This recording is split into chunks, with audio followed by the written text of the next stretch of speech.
clients are sitting in front of me, in the audience as well as in the dais. Congratulations, sir.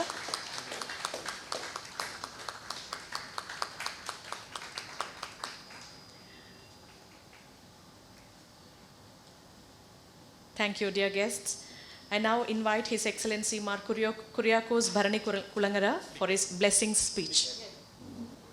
The author of the day, our dear Filippo Setan and Rosama Chechi, distinguished guests on the dais, and my dear friends. First of all, I felicitate and congratulate Mr. Philippos John on this occasion for the publication or release of this beautiful novel, Mokita.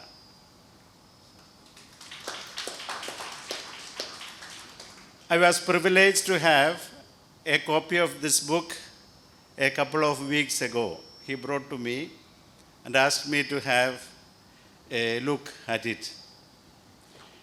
I did not read the whole thing, but it looks, as we say, sounds good. It looks very nice novel. Mr. Philippos John is known, as we saw in the video, as a museologist. He has been connected with national, international museums. Then also as an interior architect. But I would say the best part of Mr. Philippos John is as a traveler. And we expect best travelogues from him and from these couples. The title of the book is Mokita. I was asking, what does it mean, these two dots on O? In German language, there is a letter called umlaut, and that changes the pronunciation. And he told this is actually a Caribbean expression. In my journey as an ecclesiastical or civil servant, almost all over the world, I had the privilege to spend 3 years in Venezuela. And during that time, I visited many of these Caribbean islands. And you see, in every language, in every culture, there are certain expressions which we cannot translate. Mokita is an expression, a terminology like that, as it was explained by our author, in the Caribbean culture. That means a truth everybody knows, but nobody speaks. How will we translate this into Malayalam, for example? We have also certain expressions like this. Aramana Ragasyam, Angadi Patu. All know about this, but nobody would dare to speak it in public. Mokita means it is something as it is written, a truth everybody knows, but nobody speaks. As a churchman, I would like to share another expression in Italian. It is also very clear in English. We say pontifical secret. Pontifical secret. That means when a new bishop is appointed, for example, or when a cardinal is named, a letter would come from Rome, and there it is written, you should not tell anybody. But immediately the whole world knows about it. Even though we say it is a pontifical secret, all will come to know about that. So it went to that extent. Now we say pontifical secret. Jokingly we say that is a secret that all know except the Pope. So Mokita is something like that. He wants to talk about the secret of the world of artists. Going through the book, I came to an expression, business of art. I had no idea about the business behind the art. good business and bad business. It is mentioned here. It seems there are so many intrigues and in a way politics in the world of art. And the author, Mr. Philippos John, wants to bring it out through the characters. They are about 200 in number. Through these characters, he wants to express the art of or the business in the world of artists. Since I'm here, I came to know the politics of awards. Many of you are familiar, no? Nowadays, award giving has become a politics. Like that, he also makes us understand in the world of artists, there is a lot of politics and business. That means with money, you can buy and you can sell art. You can make business out of it.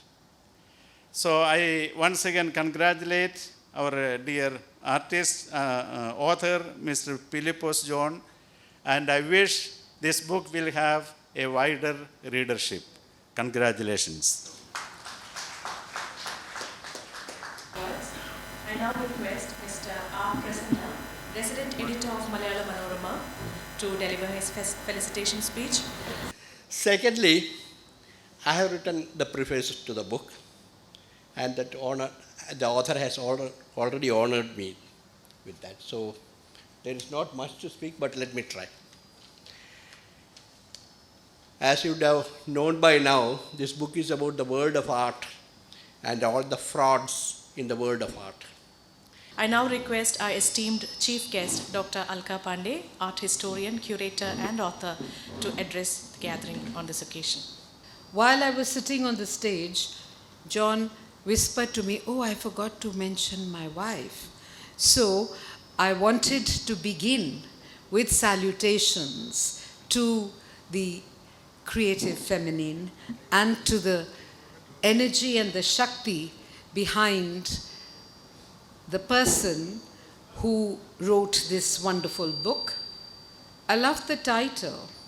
It's very, very interesting, and the deeply layered, nuanced language to it. Truth, who everyone knows but is scared to speak. This goes very much into the ecosystem that I am living in too.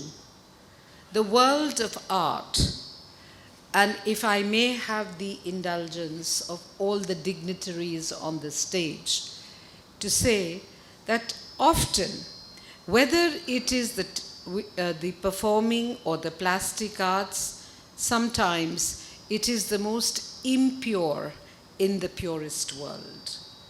But that is the beauty of art itself.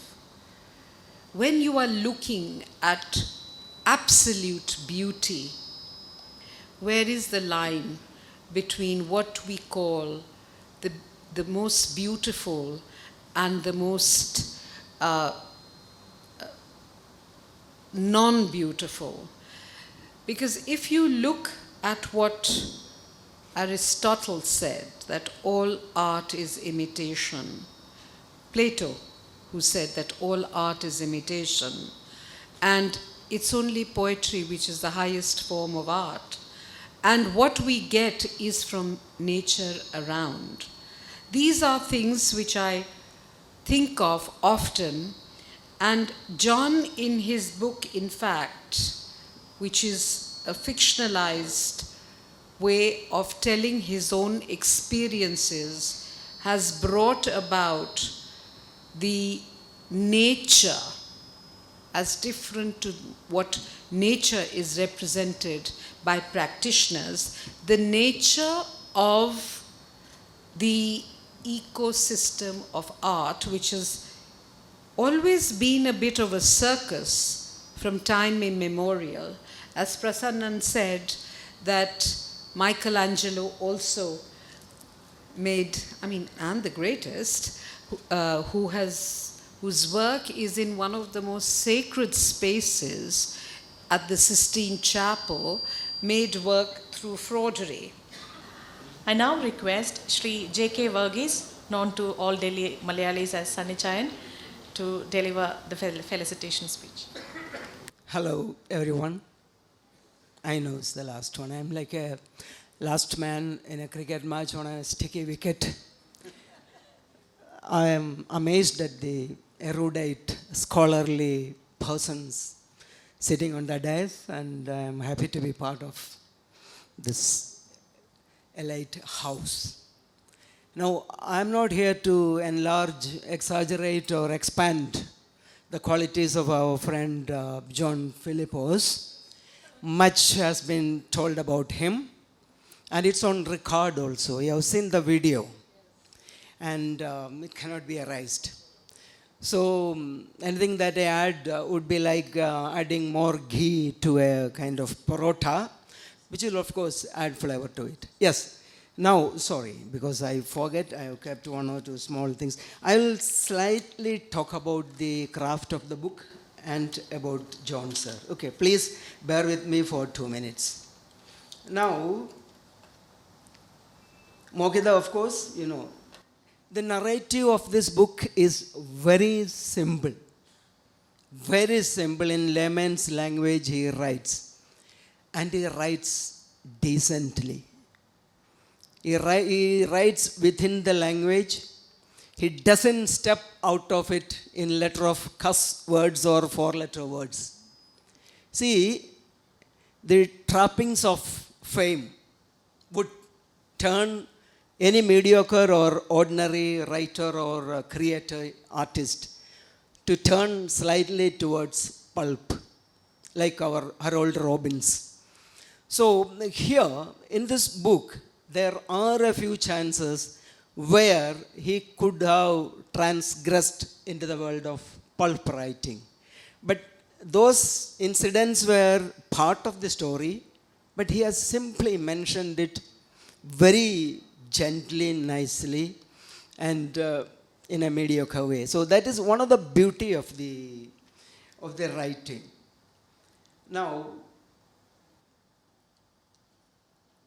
in the theme of the book, we know about surrogacy.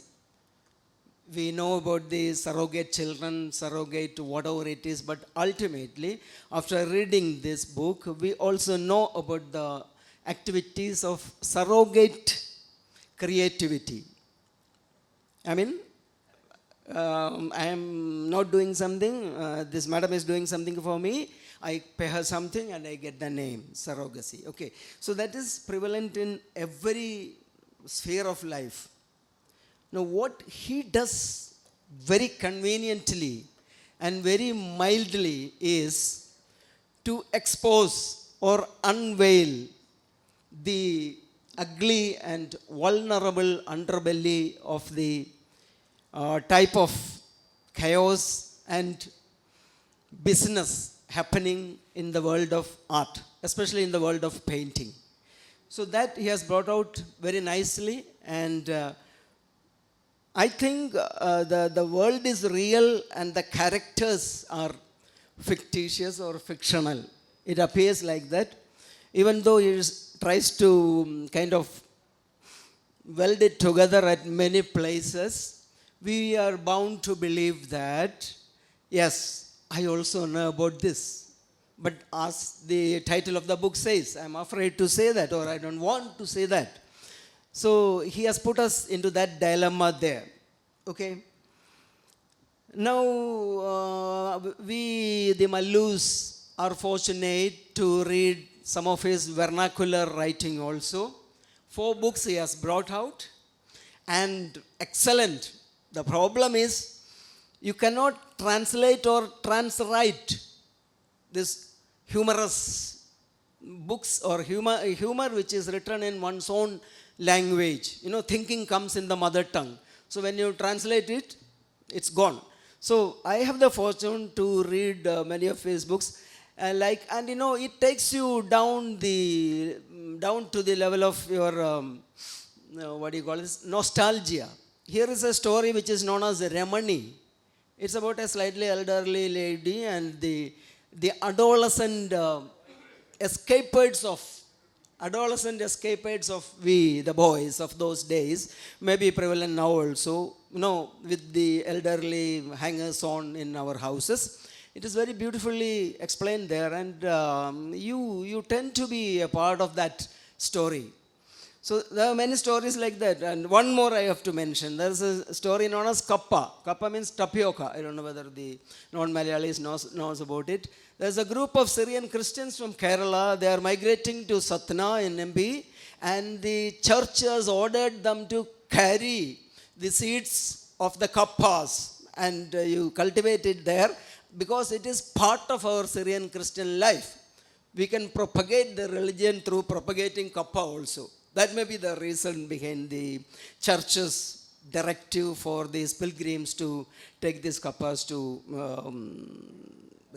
So then we know he's a brilliant museologist and whatnot. Everything has been talked here. But what happened was, when the world of art and museology has gained, we, the Malayalis, have lost a wonderful writer. Our loss has been the gain of some other field somewhere. But now, since he has been into, his passion is into writing, especially into Malayalam, sir, because thinking comes in the mother tongue. So we would expect him to enlighten us and enliven us with more humorous and human touchy stories in future to come, and we all look forward to those days, sir, and we would like to have much more opportunities like this in future. So with that happy note, sir, I salute you on behalf of all of us who are present here, and yes, of course, I cannot miss Rosie Cheche here. I have been a regular visitor to their home, and it's not fair to say how hospitable they are. Not hostile, hospitable they are. And you may also have the chances of meeting them in their den one day. Thank you, sir. God bless you. Thank you, sir, for that wonderful speech. I now invite Mr. Dominic Joseph, President, World Malayali Council, India region, to propose the vote of thanks. Good evening, everybody. I know it is the toughest time to give a vote of thanks with a patient, with a very good heart. It is too late, okay? Dear esteemed guests, distinguished dignitaries and friends, we are overwhelmed with the gratitude as we gather here today to celebrate the release of Mokita. This momentous occasion would not have been possible without the collective effort of many individuals, and we would like to take this opportunity to express our heartfelt thanks.